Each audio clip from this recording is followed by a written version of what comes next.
በእሳት ያጠምቃችኋል። የጫማውን ማዘቢያ ልፈታ የማይቻለኝ ከኔ ኋላ ይመጣል እያለ ይናገር ነበር። ሲጀምርም መጥምቀ መለኮትና ቅዱስ ዮሐንስና ጌታችን መድኃኒታችን ኢየሱስ ክርስቶስ በስጋ ዘመዳሞች ናቸው። በለቢሰ ስጋ ኮነነ ዘመድ ስጋ በመልበሱ ኢየሱስ ክርስቶስ ለኔና ለእናንተ ዘመዳችን ነው። ዘመዳችን ግን የኔና የእናንተ ማን ናት? ድንግል ማርያም ናት። ድንግል ማርያም የሐናና የኢያቄም ልጅ የሰው የአዳም ዘር የኔና የእናንተ ወገን ድንግል ማርያም ናት። ኢየሱስ ክርስቶስ ከድንግል ማርያም ስለተወለደ ግን ዘመዳችን ነው አይደለም? ዘመዳችን ነው። በለቢሰ ስጋ ኮነነ ዘመድ ስጋ በመልበሱ በመለኮትነቱ መለኮት ነው። ስጋ በመልበሱ ደግሞ ለኔና ለእናንተ ዘመዳችን ነው። እንደዛ ሆኖ እያለ ድንግል ማርያም የኢየሱስ ክርስቶስ እናትና የመጥምቀ መለኮት ቅዱስ ዮሐንስ እናት አክስታሞች ናቸው። የድንግል ማርያም አክስት ናት፣ ኤልሳቤጥ ትባላለች። የመጥምቀ መለኮት የቅዱስ ዮሐንስ እናት ቅድስት ኤልሳቤጥ ትባላለች። የድንግል ማርያም አክስት ናት። እዩት። ነገር ግን ኢየሱስ ክርስቶስ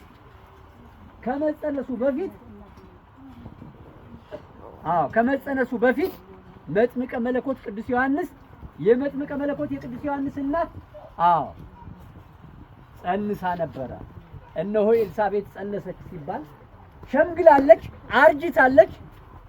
ግን ካረጀች በኋላ ኤልሳቤጥ ጸነሰች። መጸነሷን ስትሰማ አክስትሽ እኮ ጸነሰች ተባለች ለድንግል ማርያም። የኔ አክስት? አዎ። ኤልሳቤጥ የኔ አክስት? አዎ። ካረጀች በኋላ? አዎ። ኧረ እንኳን ደስ ያለሽ ልበላት ብላ ወደ አክስቷ ሄደች።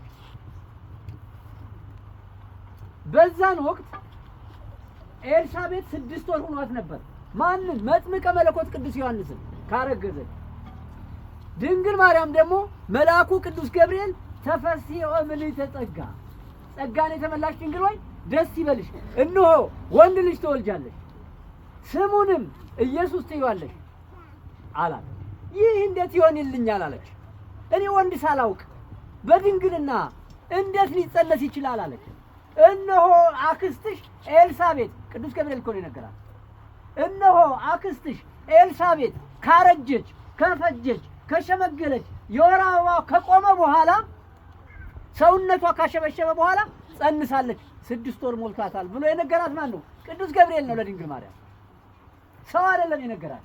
ቅዱስ ገብርኤል እንደዛ ብሎ ሲነግራት አክስቴ ጸነሰች ማለት ነው ብላ ልትሳለማት ሰላም ልትላት ወደ ተራራማ ወደ ደጋማው ሀገር ሄደች። ኤልሳቤጥ እህቴ፣ አክስቴ እንኳን ደስ ያለሽ ብላ ሰላም ልትላት ስትሄድ በኤልሳቤጥ እንግዲህ የእግዚአብሔር መንፈስ ቅዱስ ይይዝ በኤልሳቤጥ ሆድ ውስጥ ያለው የ6 ወሩ ሕፃን መጥምቀ መለኮት ቅዱስ ዮሐንስ ኢየሱስ ክርስቶስን 6 ወር የሚበልጠው ድንግል ማርያምን ወደዛ መታ ሲያይ ጽንሱ በኤልሳቤጥ ማይፀን ውስጥ እንዳለ 3 ጊዜ ዘለለ ሆዶ ውስጥ። በኤልሳቤጥም መንፈስ ቅዱስ መላባት ይላል።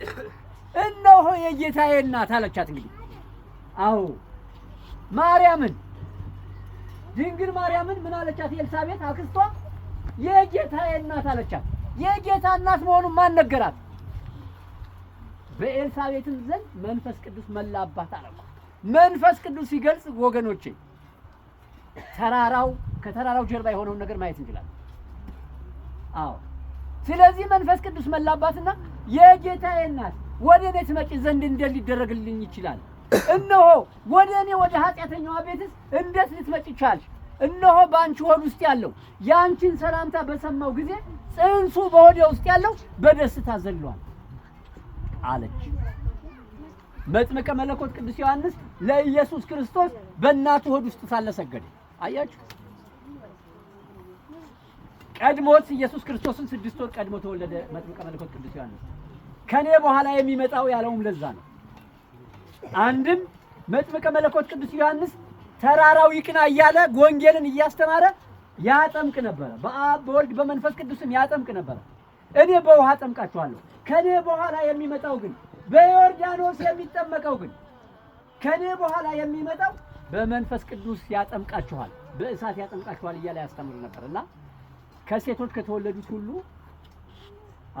እንደ መጥምቀ መለኮት እንደ ቅዱስ ዮሐንስ ከድንግል ማርያም በስተቀር የሚስተካከለው የለም ማለት። ለዚህ ላሳጥረው ነው በአንተ የቃል ኪዳን ታቦት ባለበት ቤተክርስቲያን ቆሞ በዓልህን ያከበረ ያስቀደሰ የቀደሰ ልጁን ክርስትና ያስነሳ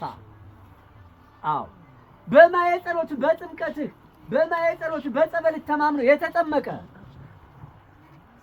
አይደለም እንዲቀርቶ ቅጥር ግቢ ላይ የቆመው አይደለም ቀርቶ የቃል ኪዳን ታቦት ባለበት ቦታ ላይ የቆመው አይደለም ቀርቶ በአንተ ቤተክርስቲያን በኩል ባለው መንገድ ያለፈውን ሁሉ እምርልሃለሁ አለው። አቤት በዚህ ጥቁር አስፋልት ላይ ስንቱ ይመላለሳል። አያችሁ እግዚአብሔር ምክንያት አለው እዚህ ቦታ ላይ እሱን ያመጣበት። ዓለምን እንዲጠፋ አይፈልግም እግዚአብሔር። አያችሁ አዳም እንዲጠፋበት ስላልፈለገ ከሰማያት ሰማያት ወርዶ የድንግል ማርያምን ማህፀን ከተማ አድርጎ በአጭር ቁመት በጠባብ ደረት ተወስኖ 33 ዓመት ከ3 ወር በዚች ምድር ላይ ዞሮ አስተምሮ እኔና እናንተን የራሱ አደረገን። ክብር ምስጋና ለሱ ይሁን። የሰው ልጅ ይጠፋ ዘንድ የማይፈልገው እግዚአብሔር ለቅዱሳኖቹ ቃል ኪዳን ሰጥቷቸዋል። እነሆ የዘላለም መታሰቢያ የቃል ኪዳን ታቦት፣ እነሆ የዘላለም መታሰቢያ የመጥምቀ መለኮት ቅዱስ ዮሐንስ ቤተክርስቲያን ሆኖ ለዘላለም ይቀጥላል እስከ ዳግም ምጽአት ለዘላለም እኔና እናንተ እናልፋለን። ይሄ ቦታ ግን እቺ ቤተክርስቲያን ግን ይሄን የቃል ኪዳን ታቦት ይዛ ለዘላለም እስከ ዳግም ምጽአት ትጠብቃለች። አያችሁ የዘላለም መታሰቢያ የተሰጠው የቃል ኪዳን ታቦት የቃል ኪዳን ቦታ ተሰጠው። ይሄ የቆምንበት ቦታ ሁሉ የተባረከ ነውና በተሰጠው ቃል ኪዳን ያንተ ቤተክርስቲያን ባለበት ባጠገቡ በመንገዱ ያለፈው ሁሉ 50 ትውልድ እምርልሃለሁ ተባለ። የመጥምቀ መለኮት የቅዱስ ዮሐንስ በረከት ከሁላችን ጋር ይሁን። ብዙ ማለት ይቻላል፣ ብዙ ማስተማር ይቻላል፣ ብዙ መተረክ ይቻላል፣ ግን ጊዜ ይገድበናል። ፀሐዩን አያችሁ የስንዴ ቅንጣት የተሰጣት ያልኳችሁ ትናንት አንዲት የስንዴ ቅንጣት ሙቀት ከኢየሱስ ክርስቶስ ከራሱ ሙቀት የስንዴ ቅንጣት ያክል ነው የሰጣት። ግን እኛን ከዛ ሆና እንዴት እንደምታቃጥል አያችሁ አይደል? እሳተ መለኮቱን ፍህሙን የተሸከመች ድንግል ማርያም ኢየሱስ ክርስቶስን የተሸከመች ድንግል ማርያም በማህፀኗ ጡቶቿን ይዛ ያጠባች ድንግል ማርያም 3 ዓመት ከ6 ወር በግብፅ አሸዋ ይዛ የተሰደደች ድንግል ማርያም አያችሁ። ድንግል ማርያምን ጠርተናት የማንጠግባት ለዚህ ነው ወገኖች። የአምላክ እናት መላእክት ቅዱስ እግዚአብሔር ቅዱስ ኃያል ቅዱስ ያው ብለው ነው የሚያመሰግኑት። አይነኩትም፣ አይዳሰሱትም። አያችሁ አንቺ ከመላእክት ትበልጫለሽ ማለት አንቺ እኮ ከመላእክት ትበልጫለሽ። መላእክት በአንድ ክንፋቸው መለኮቱ ቃጠሎ ስለሚያስቸግራቸው ገጹን ማየት ስለሚከብዳቸው በአንድ ክንፋቸው ፊታቸውን ይሸፍኑና ቅዱስ እግዚአብሔር ቅዱስ ኃያል ቅዱስ ያው እያሉ ያመሰግኑታል። ድንግል ማርያም ግን 9 ወር ከ5 ቀን በማህፀኗ ተሸከመችው። ድንግል ማርያም ግን ሳመችው። ድንግል ማርያም ግን ጡቶቿን አጠባችው። ድንግል ማርያም ግን በግብፅ አሸዋ ይዛ ተሰደደች። ድንግል ማርያም ግን በቀራንዮ አደባባይ በመስቀሉ ስር ሆና አብራው እስከ መጨረሻይቱ ተከተለችው። አያችሁ እቺን እናት ጠርተናት እቺን እናት አማልጂ ብለናት እቺን እናት ማርያም ማርያም ማርያም እናታችን ብለን ይሄ ዓለም ያለ ድንግል ማርያም አይድንም ነበር። ይሄ ዓለም እንዲድን የሆነው በድንግል ማርያም። ለዚህም ነው በዕለተ ዓርብ እናታችን ድንግል ማርያም ነገ ጥር አስተርእዮን ስናከብር ይበቃሻል ብሎ ጊዜ ገደብ ሰጣት። በ64 ዓመት ያንተ እናቱኝ እንዴት ሞታለች እኔ ልጅ አለችው። እናቴ ነይ አለና ገነትን አሳያት። ደስ አላት። ሲኦልን አሳያት። ዓርብ ከሰዓት በሲኦል ያሉት በእሳት አለንጋ የሚገረፉት እናታችን ማርያም ከዚህ እሳት አድኝና ጫጫታ በዛባት። ልጄ እነዚህን ማረልኝ አለችው። እናቴ አንቺ ከሞትሽላቸው ነው የሚድኑት አላት። እንኳን አንድ ጊዜ 7 ጊዜ ልሙትላቸው አለች። በዚህን ጊዜ ቃሉ የታመነ ነውና ዓርብ ከሰዓት በኋላ በሲኦል ያሉ ነፍሳቶች በሙሉ ይወጡና ቅዳሜና እሁድን እረፍት ያገኛሉ። እሁድ ከሰዓት በኋላ ወደ ማታ 11 ሰዓት ላይ መልሰው ወደ ቦታቸው ይገባሉ። ዓርብ ከሰዓት በኋላ መልሰው ይወጣሉ። አያችሁ እንዲህ እየተፈራረቀ ዕለተ ሰንበትን ትንፋሽ እንዲያገኙ አስደርጋቸዋል። ክብር ምስጋና ለእሷ ይሁንልን።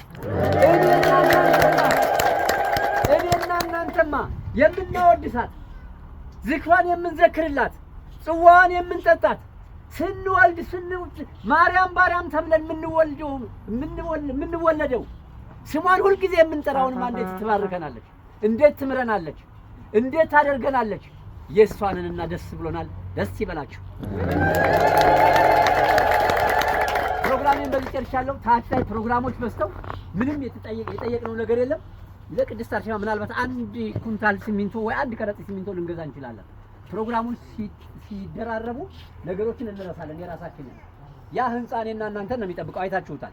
ያ ህንጻ ተጠናቆ ቅድስት አርሴማ እንደራሷ ቤት የራሷ ቤት ኑሯት ቅድስት አርሴማን አስገብተን ከዛ መተን ደግሞ ድንግል ማርያምን አስገብተን ከዛ በኋላ ደግሞ መጥምቁን እንድናስገባ እግዚአብሔር ይርዳል። ሲያልቂያ ቤተክርስቲያን በዓሉ እንደዛ ነው የሚከበረው። መጀመሪያ ሁሉም ይወጡና የቅድስት አርሴማን ዑደት በረንዳውን ዞረው ትምህርት ይሰጣል።